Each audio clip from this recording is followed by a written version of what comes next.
एक राजा के शयन कक्ष में मंत्री शृपिण नाम की जूह ने डेरा डाल रखा था।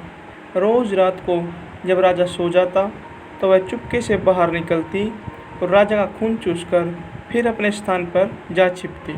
संयोग से एक दिन अग्निमुख नाम का एक खटमल भी राजा के शयन कक्ष में आ पहुंचा। जूह ने जब उसे देखा तो वहां से चले जाने को कहा। उसे अपने अधिकार क्षेत्र में किसी अन्य का दखल सहन नहीं था। लेकिन खटमल भी कम चतुर न था। बोला, देखो, मेहमान से इस तरह बर्ताव नहीं किया जाता।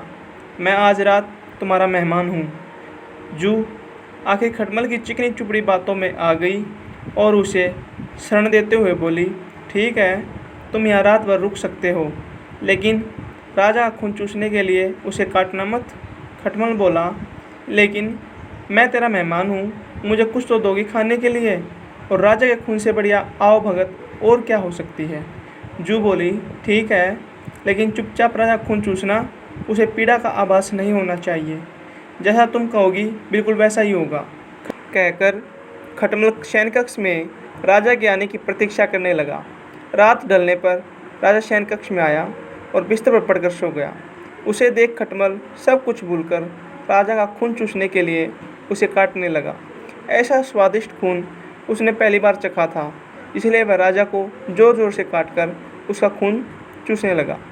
इससे राजा के शरीर में तेज खुजली होने लगी और उसकी नींद उचट गई। उसने क्रोध में भरकर अपने सेवकों से खटमल को ढूंढकर मारने को कहा। यह सुनकर चतुर खटमल तो पलंग के पाए के नीचे छिप गया, लेकिन चादर के कोने पर बैठी जूह राजा के सेवकों की नज़र में आ गई। उन्होंने उसे पकड़ा और मार डाला। हमें अजनबियों की चिकनी चुपड़ी बातों में आकर उन पर भरोसा नहीं करना चाहिए, बल्कि उनसे सावधान ही रहना चाहिए।